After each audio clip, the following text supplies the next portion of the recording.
Chapter 1. The Woman They Stopped Asking. I was sitting at the far end of my own family's table, smiling politely while they planned my life without me. They talked about selling the house, restructuring assets, and simplifying paperwork, all as if I wasn't there. My daughter said I hadn't really worked in years. My ex-husband's CFO said I didn't need to worry about the details anymore. They thought my silence meant I had no power. I'm Maris, and what they didn't know was that every plan they made would eventually require one signature they had already dismissed. This is the moment that silence stopped being weakness and became leverage. My name is Maris Holloway. I'm 52, and I learned something that winter that still makes my throat tighten when I smell rosemary and red wine. The house was warm in that expensive, staged way, like heat had been designed for photographs instead of people. Cedar garlands curled along the banister. A real tree stood in the front window, lit with white lights that made the glass look like it was holding its breath. The address was in Wellesley, Massachusetts, the kind of town where the sidewalks look swept even in December, and the neighbors wave like they are part of a brochure. Everyone called it Ethan's house now. They said it casually, like a fact that had always been true. My name never followed it anymore, not even in the soft way people say ours when they mean mine. I arrived right on time because I always arrived right on time. Old habits, the kind you keep when you spend years making sure the holidays run on rails. I brought a bottle of Pinot Noir and a loaf of bread still warm from the bakery on Linden Street. I set both on the counter and waited for someone to ask where to put them. No one did. My daughter, Tessa, 31 and polished in a green satin dress that caught the light like a promise, kissed my cheek without looking at my face. Her eyes were already scanning the dining room, the place cards, the arrangement of people like the seating chart was a market strategy. My son, Callum, 27, shook my hand like we were colleagues. He had that cautious, half-detached tone he used when he talked about his evening classes and how his MBA was going to open doors. He said, "Mom, good to see you," and then his phone buzzed and he was gone. Across the room, my former mother-in-law, June, 76, sat upright on the sofa with her ankles crossed and her lips pursed, wearing pearls and a sweater the color of snowfall. She watched me the way she always had, as if she were waiting for me to do something wrong in a room I used to run. Ethan stepped out of the kitchen holding a carving board like he was hosting a cooking show. 55, tall, confident, that easy smile he saved for rooms full of witnesses. He had remarried in the spring, and his new wife Leela stood at his shoulder with her hand resting lightly on his arm. She was 34, bright-eyed, careful with her laughter, the kind of woman who listened more than she spoke because she was still learning the rules of this family's performance. And then there was the woman I had never expected to see at a holiday dinner, Giselle Park, 42, the chief financial officer at Harrington Freight Group, Ethan's company. She wore black like she had a meeting after this, hair pinned back, a sleek watch that looked like it cost more than my first car.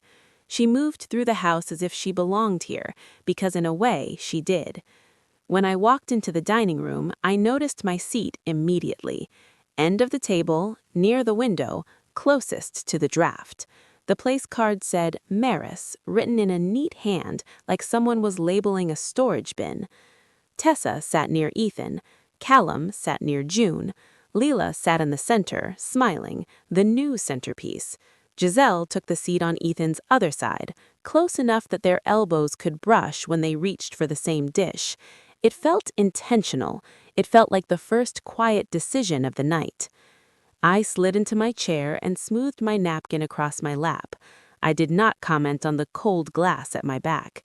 I did not ask why I had been placed at the far end, like a distant relative you invite out of obligation and seat where the camera cannot catch. Plates clinked, the smell of roasted chicken and thyme filled the air. Someone poured wine. Conversation rose and fell like it was following a script. Callum talked about his capstone project, supply chain optimization, risk modeling. He used words like leverage and scalability, the way young men do when they want to sound older than they feel. Ethan nodded with pride, the way he always had when Callum sounded like him.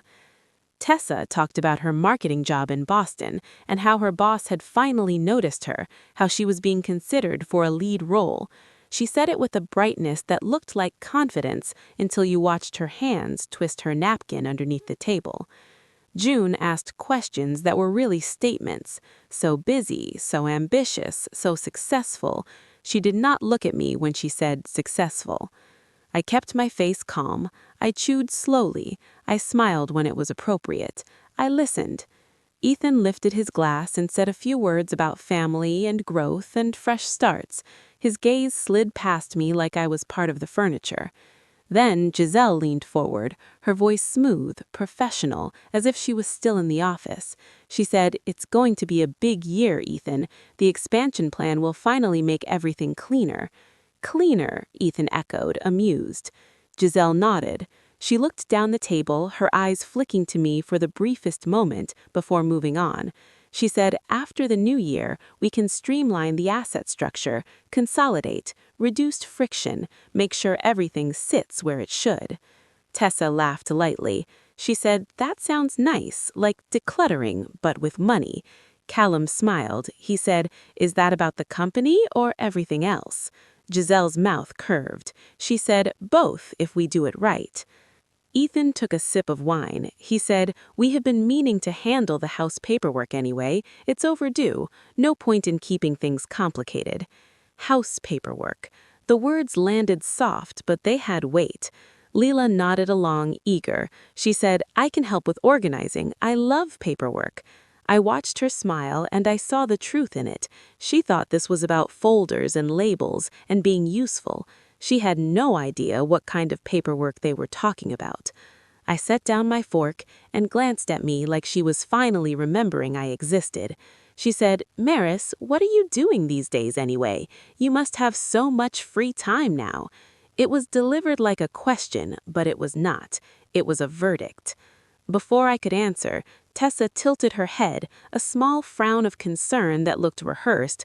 She said, "Mom hasn't really worked in years, Grandma. You know, she's had her hands full with, well, everything." Everything, as if my life I'd built behind the scenes didn't qualify as work, as if my quiet choices and the systems I managed were just hobbies. I felt something in my chest tighten, sharp and familiar. Not anger, not even hurt, more like recognition. The moment you realize you've been living in a story other people tell about you, and they've made you smaller in it. I set my fork down, I took a slow sip of wine, and I let the silence stretch just long enough to remind myself I still controlled my breathing. Ethan's tone stayed light, as if we were discussing the weather. He said, "We just want to make sure everyone is taken care of. You know how it is. Simpler for everyone." Giselle added, and her voice was the final push, the neat little bow. She said, "Maris doesn't need to worry about the paperwork anymore. We have professionals handling the details." Professionals, as if I hadn't been handling details long before any of them noticed what details could do. I looked at her then, not with hostility, just with focus. Her eyes were calm, confident, almost kind, the kind of confidence that comes from believing you're speaking to someone who cannot contradict you. And that was when it clicked. Not the insult, not even the seating arrangement, not even Tessa's comment. It was the assumption underneath all of it. They believed I had nothing, no leverage, no authority, no role beyond being tolerated at the edge of the table. Leela smiled again and reached for the mashed potatoes. Her bracelet caught the light. She was nodding along, still thinking this was normal family logistics. She was performing belonging without understanding the terms of the contract she had walked into. I kept my expression soft. I said nothing, not because I was frozen, not because I was afraid to speak, because I remembered a conference room in 2013, the smell of burnt coffee, a stack of documents on a polished table, and a pen placed in my hand while Ethan took a call outside. I remembered the words on the page: trustee, authorized signatory, revocable living trust, and the way the attorney had looked at me and said, quietly, "This protects you." Back at the table, Ethan laughed at something Callum said. Tessa checked her phone. June dabbed her mouth with her napkin like she was wiping away the idea of me. I reached for my glass, and my hand stayed steady. I listened to them talk about simplifying my life while they walked closer to a line they didn't even know existed. When dinner plates were cleared and the first round of dessert was brought out, I sat back in my chair and let the cold from the window press against my shoulder blade. Outside, snow had started falling in slow, silent sheets, the kind that makes the world look clean while it hides the ice underneath. I watched Ethan and Giselle exchange a glance over the candlelight. I watched Leela laugh at the wrong moment, eager to be included. I watched my children orbit their father like gravity had never changed. And I made a decision so quiet no one could hear it. I would not correct them tonight. I would not defend myself at a dinner table that had already decided who I was. I would let them keep talking about paperwork. Because the thing about paperwork is that it does not care who was louder. It only cares who was authorized. I folded my napkin carefully and placed it on the table. Then I sat there, breathing evenly, letting the room fill with their assumptions while I counted, in my head, exactly how many steps they had left before the truth would have to speak for itself. If this story touched you, please subscribe and let someone out there feel less alone. Thank you. Chapter 2. Silence is not the same as powerless. The truth did not speak right away. It waited, and while it waited, I went back to the years when everyone decided I had stopped mattering. It started in late 2019, when Ethan began coming home later than usual. At first, it was meetings, then it was conferences, then it was nothing he bothered to explain. He stopped asking what I thought about things, stopped mentioning my name when he talked about the future. I was still there, still making dinner, still keeping the household running, but I could feel the way his attention slid past me, like I had already become a former version of his life. By early 2020, the affair was no longer subtle. He did not confess it. I discovered it the way women usually do, through patterns, credit card charges, silences that lasted too long. When I confronted him, his response was not remorse, it was relief.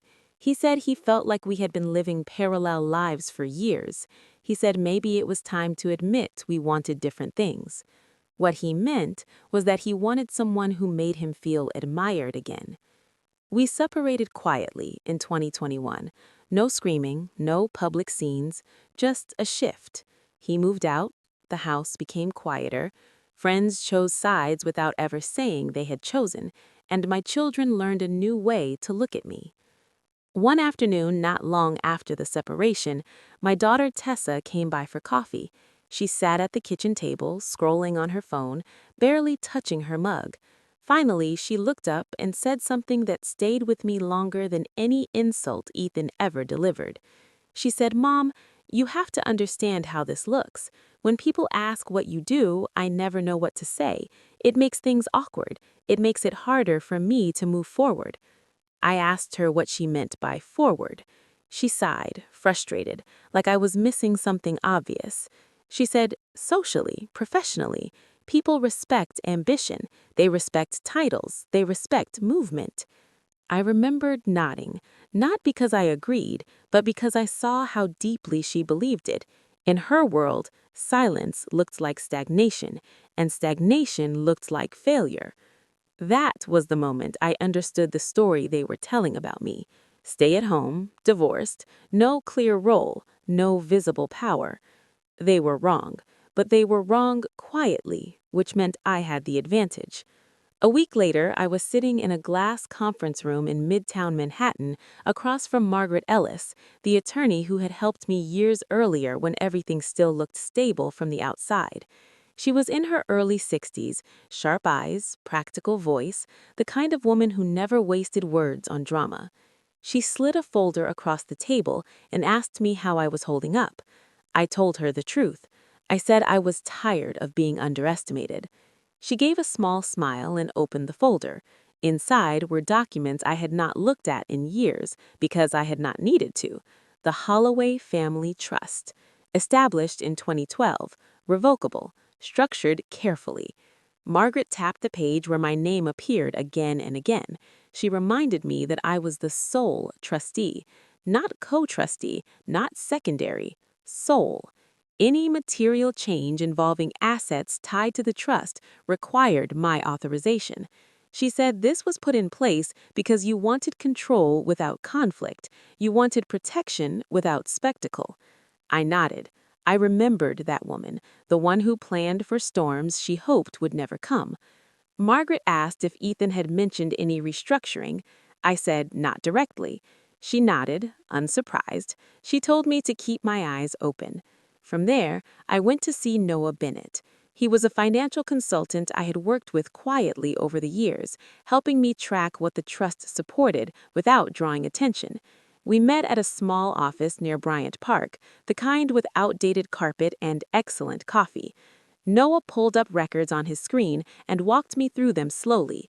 Over the years, the trust had guaranteed lines of credit for Harrington Freight Group, Ethan's company, not as a favor, as a condition. The trust had leverage because it carried risk.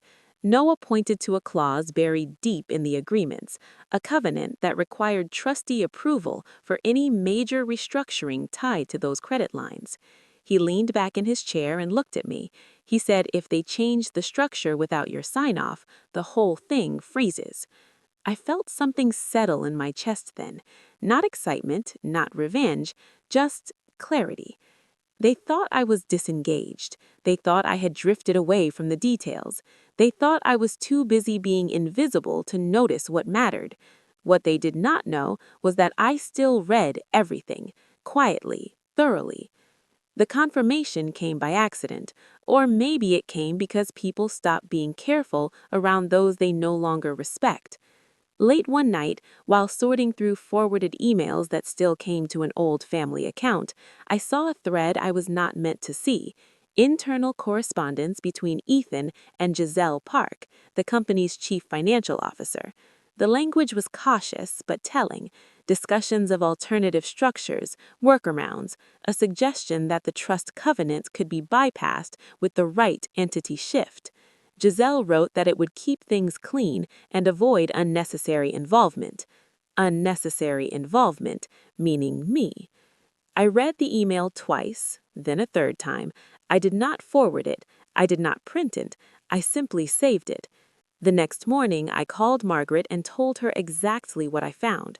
She did not sound surprised. She told me this was where patience mattered. She said the law worked best when people believed they were not being watched.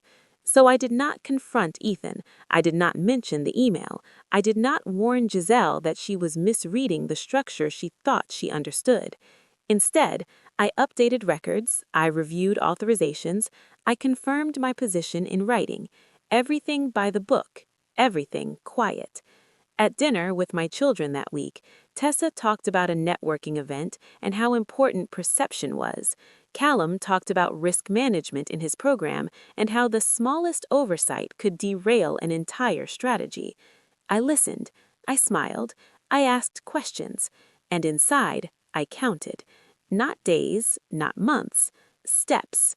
Because when people assume you are no longer paying attention, they stop hiding their intentions. And when that happens, all you have to do is stay still enough for them to walk exactly where they were always headed. By the time Ethan decided it was time to move forward without me, everything he needed to do so already required my permission, and he had no idea. If this story touched you, please subscribe and let someone out there feel less alone. Thank you. Chapter 3. The Room Where My Name Still Mattered. The meeting was scheduled for a Tuesday morning in January, the kind of cold Manhattan morning that made the glass towers along 6th Avenue look sharper than usual.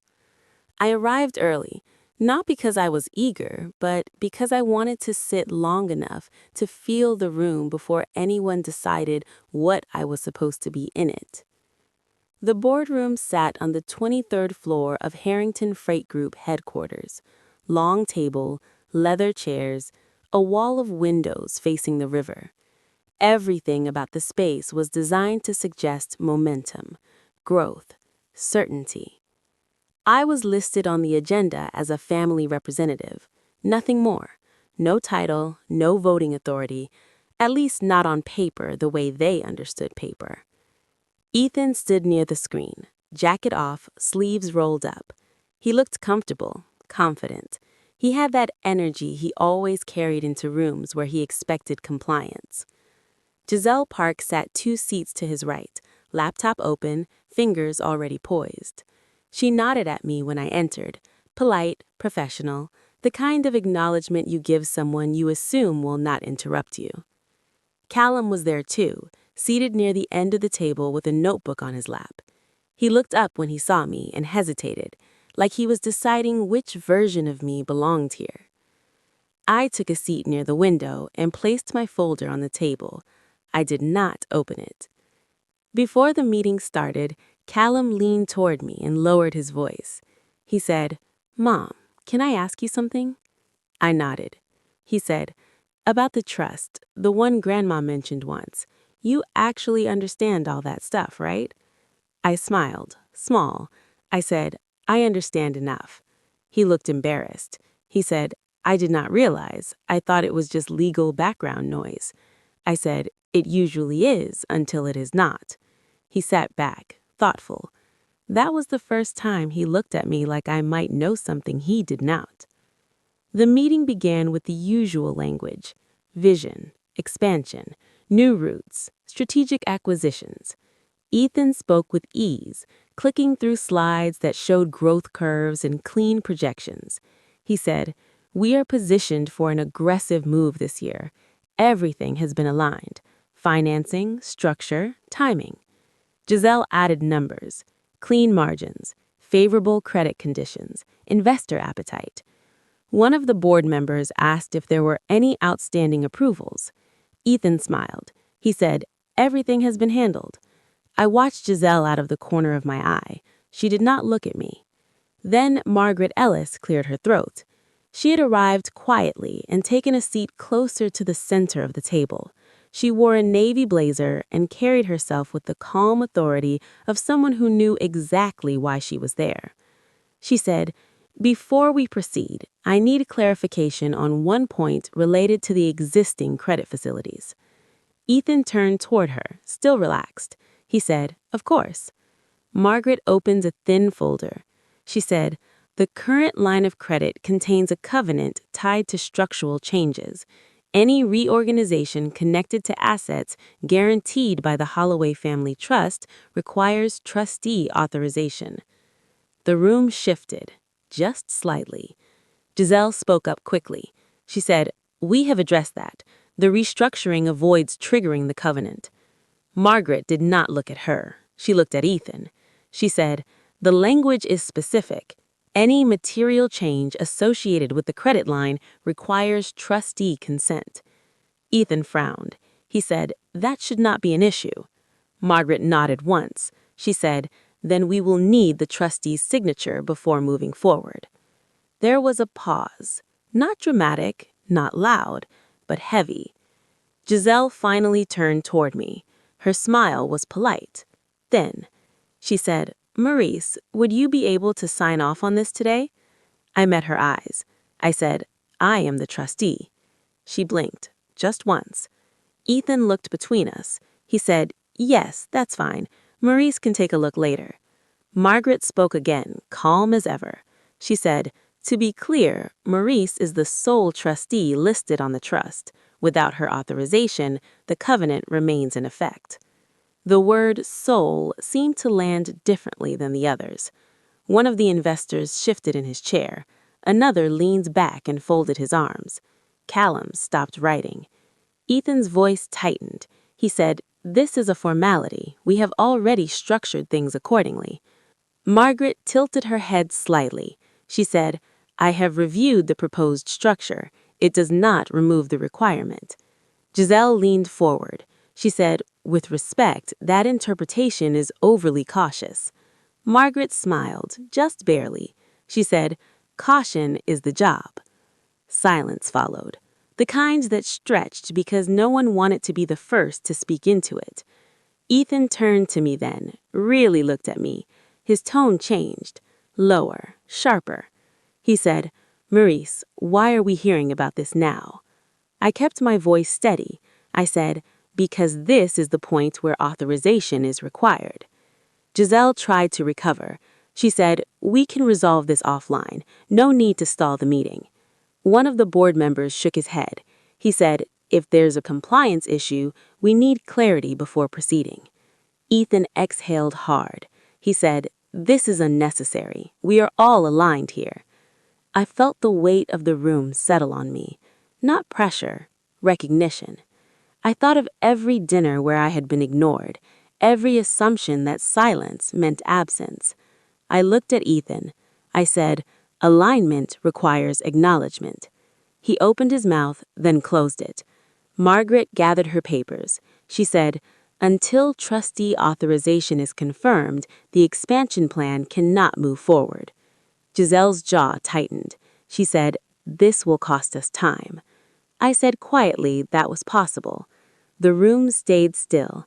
No one raised their voice, no one accused anyone else of anything, but the direction had changed. Ethan rubbed his temple. He said, we will reconvene. I closed my folder without ever opening it. As people stood and gathered their things, Callum looked at me again. This time there was something new in his expression, not confusion, respect. He said under his breath, I did not know you were the one holding that lever. I said, neither did they. Margaret paused beside me as we walked out. She said, you handled that well. I said, it was already written. In the elevator down, Ethan stood beside me in silence. The city moved below us, gray and steady. He finally spoke. He said, we need to talk. I met his reflection in the mirrored wall. I said, we just did. When the doors opened, I stepped out into the cold air and pulled my coat tighter around me. Behind me, the room they had built for certainty stood quiet, waiting for signatures that would not come without intention. I had not raised my voice. I had not declared anything. I had simply reminded them that some names still carried weight, even when spoken softly. And for the first time in a long time, the room had listened. If this story touched you, please subscribe and let someone out there feel less alone. Thank you. Chapter 4. Karma Doesn't Rush. What happened in that boardroom did not stay in that boardroom. It rolled outward the way dropped glass does. First a crack, then the whole surface giving way. Within 48 hours, the investors wanted documentation, not reassurance, not optimism, paper. The board wanted to know why a covenant tied to their primary credit facility had not been flagged earlier. People who had smiled through Ethan's presentation were now using words like exposure and governance, the kinds that make executives suddenly allergic to casual decisions. Ethan called me that night. I let it ring twice before I answered. He said, we need to get ahead of this. I said, you mean you need me to fix it? There was a pause, then the sound of him exhaling like he was trying not to lose his temper. He said, Maris, I'm trying to protect the company. I said, I am protecting what was built under my name, whether you remember that or not. The next morning, Margaret texted me a time and a room number. Another meeting, this one smaller, tighter, heavier. Board subcommittee. 2 investors, Ethan, Giselle, legal counsel, governance consultant. The kind of gathering that only happens when confidence has been replaced by fear. I arrived with a slim folder. Not thick, not dramatic, just what mattered. Giselle was already there, seated upright, hands folded, expression composed. She looked like someone preparing to defend a decision she still believed had been smart. When I walked in, she stood and offered a smile that did not reach her eyes. She said, "I'm glad you came. We can resolve this quickly." I sat down. I said, "I'm not here to make it quick. I'm here to make it correct." Ethan shot me a look. Margaret sat beside me, calm, unshaken. A board member opened with a question about process. A clean question. Who knew what, when, why the covenant had not been incorporated into the restructuring plan. Giselle answered smoothly at first.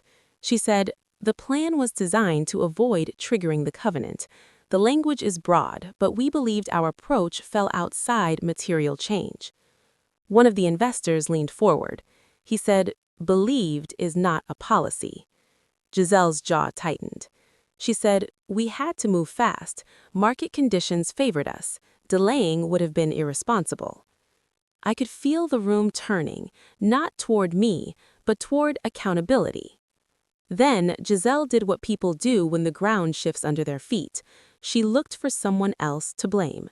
She turned toward me, voice still controlled but edged. She said, "We could have executed this if Maris had been cooperative.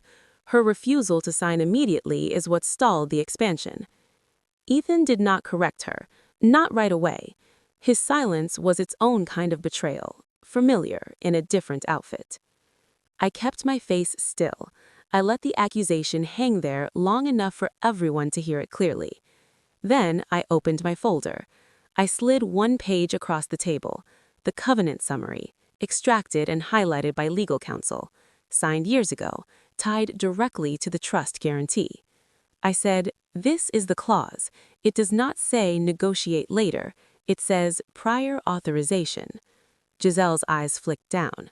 Her expression did not change, but her breathing did. I slid a second page across.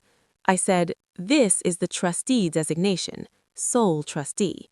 That is not a preference, it is a structure." One of the board members nodded slowly. Then I placed the third item on the table, a printed email chain. Giselle's gaze sharpened. She said, "Where did you get that?" I did not answer the question she wanted. I answered the question the room needed. I said, "This is internal correspondence discussing how to bypass the covenant through an entity shift. It shows awareness. It shows intent." Giselle leaned back, too quickly, like her body reacted before her mind did. She said, "That email is being taken out of context." Margaret spoke calm and precise. She said, "Context does not change the wording. It also does not change that the discussion was about avoiding trustee involvement." The governance consultant asked to review the chain. He read it quietly, then looked up. He said, "This raises a governance concern." Giselle tried again, voice slightly higher. She said, "I was protecting the company. Ethan wanted speed. The board wants growth. I was doing my job." The investor across from her said, "Your job includes compliance." Ethan finally spoke, but it was not the defense Giselle expected. He said, "Giselle, why didn't you bring this to council earlier?" She stared at him, disbelief flashing across her face. She said, "Because you told me not to slow it down." Ethan's mouth tightened. He looked away. For a moment, the room was silent in the way it gets when everyone realizes the real story isn't about Maris refusing to sign. It's about a culture that thought the rules could be bent as long as the right people stayed quiet. The board member cleared his throat. He said, "Given this, we need to evaluate leadership risk."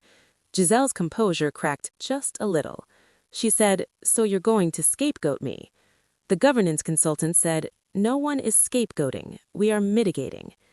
By the end of the meeting, the decision was careful but decisive. An interim finance lead would be appointed. An external review would begin. Giselle would step aside pending investigation. She gathered her laptop with hands that were still steady, but her eyes were not. When she passed me, she paused. She said, softly, "You planned this." I met her gaze. I said, "I planned to be protected. You planned to bypass that. We are not the same." That afternoon, Tessa showed up at my townhouse in Boston without calling first. Her cheeks were flushed from the cold and from something else I recognized immediately: shame. She stood in my entryway, holding her bag like a shield. She said, "Why didn't you tell me?" I let her inside. I poured tea. I waited. She sat at my kitchen table and stared down at her hands. She said, "I was at Dad's this morning. Grandma was talking about the trust like it was some trick. And then I heard something. That my tuition, the apartment deposit after college, that was you. That was the trust." Her voice caught on the last word, like it was too heavy to say. I nodded once. She looked up, eyes glossy. She said, "All this time I thought you were just drifting. I thought I had to apologize for you." I did not rush to comfort her, not to punish her, but to let the truth land where it belonged. I said, "You didn't ask, and I didn't advertise. That combination lets people assume whatever helps them feel superior." She swallowed. She said, "I said horrible things." I said, "You repeated what you were taught to value." She flinched at that because it was honest. Later that night, Ethan asked to meet in person. He chose a quiet restaurant in Cambridge, like he wanted the familiarity of places we used to like to soften what he needed from me. He arrived early. He stood when I walked in. He looked tired. He said, "I underestimated you." I sat down. I said, "That was the only thing you never tried to hide." He winced. He said, "I didn't think you would use it like this." I said, "Use it like what? Like a boundary?" His eyes flicked away. He said, "We can fix this, together. You sign, we move forward. We keep the company stable, we keep the family stable." I let his words sit between us. Family, as if family had been stable when my seat was at the end of the table. I said, "You want me back in the role where I absorb risk and you receive credit?" He opened his mouth, then closed it.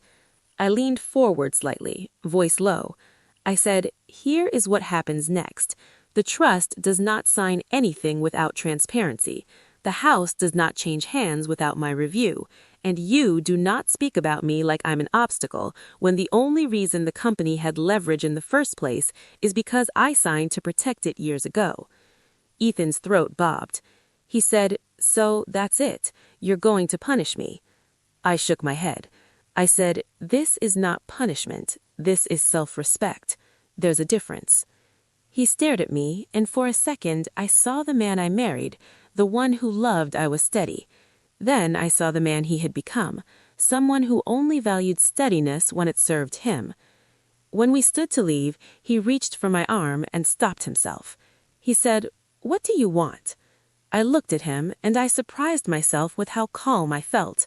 I said, "I want the truth to be the baseline, not a threat, not a secret, the baseline." Outside, the night air cut clean across my face. I walked to my car and sat for a moment before starting the engine, letting the quiet settle.